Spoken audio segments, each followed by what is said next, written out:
Good morning students, this is Shashi Vasisht, your English teacher from Rashtra School Khandora. So beta, today I am presenting in front of you to discuss about our next chapter. It is a poem name is Somebody's Mother. In this poem, an old woman was trying to cross the road but nobody helped her. Suddenly a boy came and helped her to cross the road. So let's start this poem.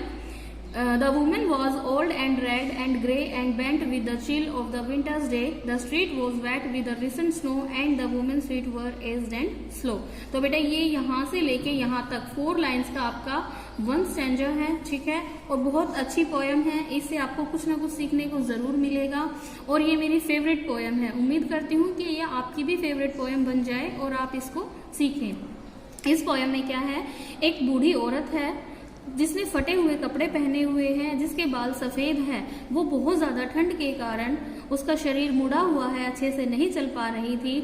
क्योंकि वहां की जो ये street थी वो recent snowing के कारण अभी भी गीली थी और इस वजह से वुमन धीरे धीरे चली थी. सेकंड स्टैंजा बेटा यहाँ से लेके यहाँ तक 4 लाइन्स का स्टैंजा है. She stood at the crossing and waited long alone uncared for amid the throng of human beings who passed by, nor heeded the glance of the anxious eyes. ठीक है, इसमें क्या है, इसमें पॉइंट ये कहता है कि वो बहुत समय से, लॉन्ग मतलब बहुत लंबे समय से वो इंतजार कर रही थी रोड क्रॉस करने के लिए, सड़क पार करने के लिए. अकेली थी, अनकेयर्ड थी, कोई उसका ध्यान नहीं दे रहा था, डरी हुई थी.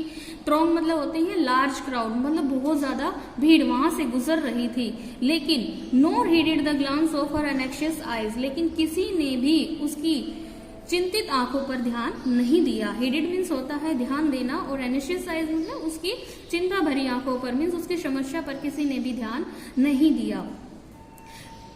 Down the street with laughter and shout, glad in the freedom of school let out came the boy like a flock of sheep, hailing the snow piled white and heaped. Past the women so old and grey, hastened the children on their way. तो जो बेटा third stanza है वो आपका यहाँ से लेके यहाँ तक स्टार्ट है, ठीक है. थर्ड स्टैंजा में क्या होता है, इतने में ही मुस्कुराते हुए चिल्लाते हुए बच्चे स्कूल की छुट्टी के बाद खुशी से बाहर निकलते हैं. Came the boy like a flock of sheep, यहाँ पर फ्लॉक ऑफ शिप, ठीक है, ये एक फिगर ऑफ स्पीच का यूज किया हुआ है. फ्लॉक ऑफ शिप लाइक, तो जो फ्लॉक है इसको हम कलेक्टिव नाउन भी कहते हैं. इसका मतलब होता है ग्रुप, समूह, ठीक है. और लड़कों को की कंपैरिजन किससे की है, शिप से, भेड़ों से की है कि इस तरह से बहुत ज्यादा लड़के भेड़ों की तरह स्कूल से बाहर निकले. Hailing the snow piled white and deep, past the women so old and grey, hastened the children on their way. और रिसेंटली जो स्नोइंग हो रही थी उसकी वजह से बहुत सारी स्नो इकट्ठी हो गई थी, व्हाइट कलर की थी.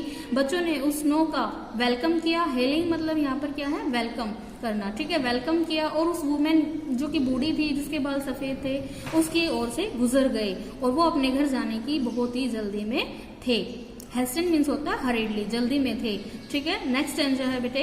नोर offered a helping hand to her, so meek so timid afraid to stir, let the carriage wheels or the horses feet should crush her down in the slippery street, ठीक है. ये आपका 4th stanza है बेटे. इसमें क्या है, किसी ने भी उस महिला की तरफ हेल्पिंग हैंड नहीं बढ़ाया, मीन्स किसी ने भी अपनी सहायता भरा हाथ उसको नहीं दिया. सो मीक, वो बहुत ज्यादा विनम्र थी, डरी हुई थी, सहमी हुई थी और इतनी डरी हुई थी कि स्टीर मीन्स मूव, मतलब कि वो वहां से हिलने में भी डर रही थी. उसे क्या डर था, उसका जो डर था वो ये सोचकर डर रही थी अगर वो अकेली ही सड़क पार करती है तो वाहनों के जो पहिए हैं या हॉर्सेस फीट है, घोड़ों के जो पैर हैं, वो उसको कुचल कर जमीन पर स्लिपरी स्ट्रीट पर गिरा देंगे. ये उस महिला का डर था. इस वजह से वो अकेले रोड को क्रॉस नहीं कर रही थी और वो किसी का इंतजार कर रही थी कि कोई आए और उसकी सहायता करे सड़क को पार करने में. नेक्स्ट स्टैंजा बेटे. At last came one of the merry troop, the gayest lady of all the group. He paused beside her and whispered low, I'll help you across if you want to go. ठीक है, ये यहाँ से लेके यहाँ तक stanza है आपका 4 लाइन्स का. अंत में एक मैरी ट्रूप, मैरी मतलब खुश रहने वाला, ट्रूप मतलब ग्रुप, ये यहाँ पर आपकी क्या है, कलेक्टिव नाउन है, इसका मतलब भी समूह ही होता है, ठीक है। एक खुश रहने वाला ग्रुप बाहर आया। The guest laid off all the group, यहाँ पर ये गेस्ट का मतलब क्या होता है, सबसे अधिक खुश, उस ग्रुप में से सबसे अधिक खुश, लेड मतलब होता है बॉय, सबसे अधिक खुश एक लड़का था, वो बाहर आया। He paused beside her and whispered slow, वो उस महिला की बगल में आकर थोड़ा धीरे से बोला, विनम्रता से बोला, I'll help you across if you wish to go, मैं आपकी हेल्प कर सकता हूँ सड़क को पार करने में अगर आप करना चाहें तो, ठीक है। तो यहाँ पर जो ये यहाँ से लेके यहाँ तक है, ये आपका नेक्स्ट स्टैंजा बनता है। तो इसमें क्या होता है, अंत में एक सबसे अधिक खुश रहने वाला लड़कों का ग्रुप आता है, उसमें से एक लड़का है जो बहुत ज्यादा खुश रहता है, वो उस ग्रुप से बाहर आता है और उस महिला की बगल में आकर रुक जाता है और बड़ी ही विनम्रता से उस महिला से कहता है कि मैं आपकी सहायता कर सकता हूं अगर आप जाना चाहती हैं तो, आप सड़क पार करना चाहती हैं तो, ठीक है बेटे। नेक्स्ट है आपका stanza, her aged hand on his strong young arm she placed and so without hurt or harm, क्या है, उस महिला ने अपने बूढ़े हाथों को उस लड़के के मजबूत, स्ट्रॉन्ग मतलब मजबूत हाथों में दे दिया और उस लड़के ने बिना ही उसको हर्ट और हार्म किए, बिना ही कोई नुकसान पहुंचाए, he guided the trembling feet alone, उसने उसके कांपते हुए पांवों से, उस महिला के कांपते हुए पांवों से उस लड़के ने उसको रोड क्रॉस करवाने में मदद की। Proud that his own were firm and strong, और उस समय उस लड़के को ये घमंड था अपने हाथों पर कि जो उसके हाथ हैं उस महिला की तुलना में फर्म है, दृढ़ है और मजबूत है, ठीक है। तो ये जो स्टैंजा था आपका यहाँ से लेके यहाँ तक था। Then back again to his friend he went, his young heart happy and well content, उसके बाद जब उस लड़के ने उस महिला की हेल्प की तो वो वापस ही अपने जो और साथी थे उनके ग्रुप में चला गया और उसका दिल उस महिला की सहायता करने के पश्चात बहुत ज्यादा संतुष्टि महसूस कर रहा था, खुशी महसूस कर रहा था। वेल कंटेंट मतलब संतुष्टि, सेटिस्फेक्शन, ठीक है। उस महिला की हेल्प करने के बाद उसको बहुत ज्यादा खुशी मिली और सेटिस्फेक्शन मिला। इसी टाइप से बेटा आपको भी, आपके अगर कोई सीनियर सिटीजन आपको मिलते हैं गाड़ियों में, बस में, ट्रेन में, तो आपको उनके लिए सीट जरूर देनी चाहिए। अगर उनको आपकी हेल्प की जरूरत है तो आपको भी हेल्प जरूर करनी चाहिए। नेक्स्ट आपका आता है, she is somebody's mother, boys you know for all she aged and poor and slow. फिर वो ग्रुप में जाकर उन लड़कों से कहता है, क्या तुम जानते हो वो महिला किसी की प्यारी सी माँ थी। For she is aged and poor and slow, वो बहुत ज्यादा उम्र की थी, बूढ़ी थी और गरीब थी और धीमे चलने वाली थी। And I hope some fellow will lend a hand to help my mother, you understand, if ever she is poor and grey when her own dear son boy is far away, ठीक है। तो ये यहाँ से लेके यहाँ तक आपका स्टैंजा बनता है। वो क्या कहता है, और मेरी ऐसी इच्छा है, मेरी ऐसी उम्मीद है कि कोई मेरी माँ के लिए भी अपना सहायता भरा हाथ बटाएगा, मेरी माँ की भी कोई सहायता करेगा। अगर आने वाले समय में वो गरीब होती है, बूढ़ी होती है और जब उसका बेटा यानी कि मैं उससे दूर हो जाऊंगा तो कोई ना कोई उसकी भी सहायता जरूर करेगा, ऐसा मैं चाहता हूँ। And somebody's mother board low her head, यहाँ पर अब बेटा ये समबडीज मदर कौन है, ये वो ही बूढ़ी औरत है जिसकी हेल्प इस लड़के ने की थी। वो अपने घर जाती है, at home that night and pray she said, God be kind to the noble boy who is somebody's son and pride and joy, ठीक है। ये यहाँ से लेके यहाँ तक आपका नेक्स्ट स्टैंजा बनता है। अब शाम के समय वो औरत जब अपने घर जाती है तो वो भगवान से प्रार्थना करने के लिए अपना सिर झुकाती है और प्रार्थना में कहती है, वो उसी लड़के के लिए कामना करती है प्रार्थना में जिसने उसकी सहायता की थी, और भगवान से कहती है कि हे ईश्वर, उस लड़के के प्रति हमेशा दयालु बने रहना। काइंड मतलब उस लड़के के प्रति हमेशा दयालु बने रहना। वो इज समबडी सन, जो लड़का किसी का प्यारा सा बेटा है, खुश रहने वाला है, उस पर हमेशा अपनी कृपा दृष्टि बनाए रखना। तो बेटा ये पोएम बहुत अच्छी है, हमारी फीलिंग्स को और भी जगा देती है। ये हमें ये बताती है कि हमें हमेशा ही अपने जितने भी बड़े हैं, बुजुर्ग हैं, सीनियर सिटीजन्स हैं, उनकी हमेशा ही हेल्प करते रहना चाहिए। I hope you will follow such type of etiquette manners also. Thank you very much for watching my video. Good morning students, this is Shashi Vasisht, your English teacher from Rashtriya School Khandora. So beta, today I am presenting in front of you to discuss about our next chapter. It is a poem. Poem name is Somebody's Mother. In this poem, an old woman was trying to cross the road, but nobody helped her. Suddenly a boy came and helped her to cross the road. So let's start this poem. The woman was old and red and grey and bent with the chill of the winter's day. The street was wet with the recent snow and the woman's feet were aged and slow. तो बेटा ये यहाँ से लेके यहाँ तक 4 lines का आपका 1 स्टैंजा है, ठीक है, और बहुत अच्छी पोयम है। इससे आपको कुछ ना कुछ सीखने को जरूर मिलेगा और ये मेरी फेवरेट पोयम है। उम्मीद करती हूँ कि ये आपकी भी फेवरेट पोयम बन जाए और आप इसको सीखें। इस पोयम में क्या है, एक बूढ़ी औरत है जिसने फटे हुए कपड़े पहने हुए हैं, जिसके बाल सफेद हैं। वो बहुत ज्यादा ठंड के कारण उसका शरीर मुड़ा हुआ है, अच्छे से नहीं चल पा रही थी। क्योंकि वहां की जो ये स्ट्रीट थी वो रिसेंट स्नोइंग के कारण अभी भी गीली थी और इस वजह से वुमन धीरे धीरे चली थी। सेकंड स्टैंजा बेटा यहाँ से लेके यहाँ तक 4 लाइन्स का स्टैंजा है।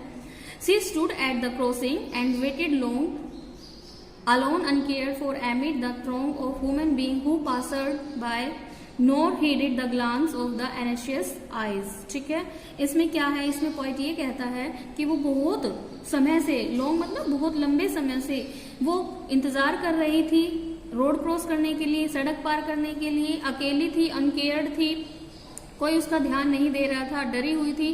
ट्रोंग मतलब होते हैं लार्ज क्राउड, मतलब बहुत ज्यादा भीड़ वहां से गुजर रही थी। लेकिन nor heeded the glance of her anxious eyes, लेकिन किसी ने भी उसकी चिंतित आंखों पर ध्यान नहीं दिया। हीडेड मीन्स होता है ध्यान देना और एनेक्शियस आईज मतलब उसकी चिंता भरी आंखों पर, मीन्स उसकी समस्या पर किसी ने भी ध्यान नहीं दिया। Down the street with laughter and shout, glad in the freedom of school let out came the boy like a flock of sheep, hailing the snow piled white and heaped past the women so old and grey, hastened the children on their way. तो जो बेटा third stanza है वो आपका यहाँ से लेके यहाँ तक स्टार्ट है, ठीक है। थर्ड स्टैंजा में क्या होता है, इतने में ही मुस्कुराते हुए चिल्लाते हुए बच्चे स्कूल की छुट्टी के बाद खुशी से बाहर निकलते हैं। Came the boy like a flock of sheep, यहाँ पर फ्लॉक ऑफ शिप, ठीक है, ये एक फिगर ऑफ स्पीच का यूज किया हुआ है, फ्लॉक ऑफ शिप लाइक। तो जो फ्लॉक है इसको हम कलेक्टिव नाउन भी कहते हैं, इसका मतलब होता है ग्रुप, समूह, ठीक है। और लड़कों को की कंपैरिजन किससे की है, शिप से, भेड़ों से की है कि इस तरह से बहुत ज्यादा लड़के भेड़ों की तरह स्कूल से बाहर निकले। Hailing the snow piled white and deep, past the women so old and grey, hastened the children on their way. और रिसेंटली जो स्नोइंग हो रही थी उसकी वजह से बहुत सारी स्नो इकट्ठी हो गई थी, व्हाइट कलर की थी। बच्चों ने उस स्नो का वेलकम किया। हेलिंग मतलब यहाँ पर क्या है, वेलकम करना, ठीक है, वेलकम किया। और उस वुमेन जो कि बूढ़ी थी, जिसके बाल सफेद थे, उसकी ओर से गुजर गए और वो अपने घर जाने की बहुत ही जल्दी में थे। हेस्टेंड मीन्स होता है हरीडली, जल्दी में थे, ठीक है। नेक्स्ट स्टैंजा है बेटे, nor offered a helping hand to her, so meek so timid afraid to still, let the carriage wheels or the horses feet should crush her down in the slippery street, ठीक है। ये आपका 4th stanza है बेटे। इसमें क्या है, किसी ने भी उस महिला की तरफ हेल्पिंग हैंड नहीं बढ़ाया, मीन्स किसी ने भी अपनी सहायता भरा हाथ उसको नहीं दिया। सो मीक, वो बहुत ज्यादा विनम्र थी, डरी हुई थी, सहमी हुई थी और इतनी डरी हुई थी कि स्टिर मीन्स मूव, मतलब कि वो वहां से हिलने में भी डर रही थी। उसे क्या डर था, उसका जो डर था वो ये सोचकर डर रही थी अगर वो अकेली ही सड़क पार करती है तो वाहनों के जो पहिए हैं या हॉर्सेस फीट है, घोड़ों के जो पैर है, वो उसको कुचल कर जमीन पर स्लिपरी स्ट्रीट पर गिरा देंगे। ये उस महिला का डर था, इस वजह से वो अकेले रोड को क्रॉस नहीं कर रही थी और वो किसी का इंतजार कर रही थी कि कोई आए और उसकी सहायता करे सड़क को पार करने में। नेक्स्ट स्टैंजा बेटे, at last came one of the merry troop, the gayest lady of all the group. He paused beside her and whispered low, I'll help you across if you want to go. ठीक है, ये यहाँ से लेके यहाँ तक stanza है आपका 4 लाइन्स का। अंत में एक मैरी ट्रूप, मैरी मतलब खुश रहने वाला, ट्रूप मतलब ग्रुप, ये यहाँ पर आपकी क्या है, कलेक्टिव नाउन है, इसका मतलब भी समूह ही होता है। ठीक है, एक खुश रहने वाला ग्रुप बाहर आया। The guest laid off all the group, यहाँ पर ये गेस्ट का मतलब क्या होता है, सबसे अधिक खुश, उस ग्रुप में से सबसे अधिक खुश, लेड मतलब होता है बॉय, सबसे अधिक खुश एक लड़का था, वो बाहर आया। He paused beside her and whispered slow, वो उस महिला की बगल में आकर थोड़ा धीरे से बोला, विनम्रता से बोला,